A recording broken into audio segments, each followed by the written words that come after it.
निकाय चुनाव के अंतिम चरण का चुनाव प्रचार अपने अंतिम दौर में है। ऐसे में प्रदेश के मुख्यमंत्री योगी आदित्यनाथ ने पार्टी के प्रत्याशियों के लिए चुनाव प्रचार की जिम्मेदारी अपने कंधे पर ले रखी है। सीएम योगी लगातार प्रदेश के सभी उन जिलों में ताबड़तोड़ रैलियां और जनसभाएं कर रहे हैं जहां दूसरे चरण में निकाय चुनाव होने हैं। दूसरे चरण में राज्य के 9 मंडलों के 38 जिलों में चुनाव होने हैं।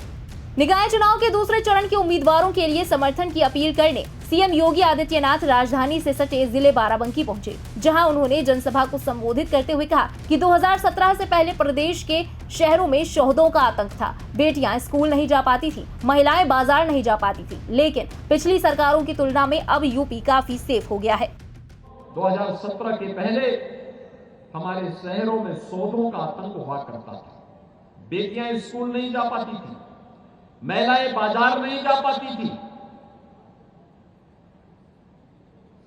व्यापारियों से रंगदारी वसूली होती थी। कोई व्यक्ति घर के बाहर निकला वो वापस आ सके इसकी कोई गारंटी नहीं थी।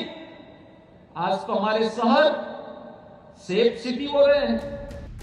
वहीं सीएम योगी ने 2017 के पहले की सरकारों पर माफियाओं और बदमाशों को संरक्षण देने वाला बताते हुए कहा कि पिछली सरकारों में माफिया बदमाश सीना तान कर चलते थे, लेकिन अब कोई अपराधी और माफिया शान से भी नहीं चल सकता, क्योंकि उन्हें पता है कि पुलिस उनका इंतजार कर रही होगी। आज उन्हें अपनी जान की भीख मांगते देखा जा सकता है। आज कोई अपराधी और कोई माफिया सीना तान करके नहीं चल सकता। रंगदारी की बात तो बहुत दूर है, आज वो सीना तान करके नहीं चल सकता है, क्योंकि उसे मालूम है जैसे सड़कों पर सीना तान करके चलेगा तो पुलिस उसका इंतजार कर रही होगी। और आज वह गले में पिछले तख्ती लटका करके जान की भीख मांगता हुआ दिखाई देता है। आज किसी व्यापारी और किसी शरीफ व्यक्ति को छेड़ने का दुस्साहस नहीं कर सकता। वहीं सीएम योगी ने बसपा, सपा और कांग्रेस की सरकारों पर प्रदेश में तुष्टीकरण की राजनीति कर समाज को बांटने का भी आरोप लगाया। सपा, बसपा और कांग्रेस के लोग तुष्टीकरण की नीति पर चल करके समाज को जाति के आधार पर बांटते थे और परिवार विशेष को लूट करने की छूट देते थे। मुख्यमंत्री योगी आदित्यनाथ ने समाजवादी पार्टी के राष्ट्रीय अध्यक्ष अखिलेश यादव के कूड़े वाले बयान पर पलटवार करते हुए कहा कि ये चुनाव सपा बसपा के कचरे को साफ करने का चुनाव है। आपने समाजवादी पार्टी के अध्यक्ष का भी बयान पढ़ा होगा।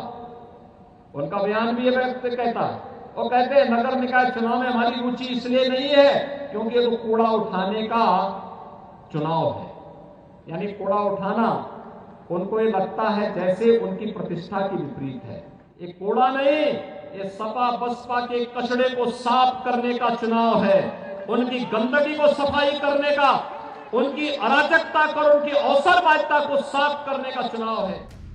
बता दें कि निकाय चुनाव के अंतिम चरण के चुनाव 11 मई को होने हैं। वहीं इन चुनावों के नतीजे 13 मई को आने हैं। प्रदेश की सभी पार्टी के नेता निकाय चुनाव को जीतने के लिए एड़ी चोटी का जोर लगा रहे हैं और जमकर चुनाव प्रचार कर एक दूसरे पर आरोप प्रत्यारोप भी कर रहे हैं। लेकिन अब देखना ये होगा कि कौन सी पार्टी उन चुनावों में जीत दर्ज कर पाती है। फिलहाल इस खबर में अभी के लिए बस इतना ही। देश और दुनिया की बाकी खबरों के लिए सब्सक्राइब करें इंडिया पब्लिक खबर के YouTube चैनल को और बेल आइकन दबाना बिल्कुल न भूलें।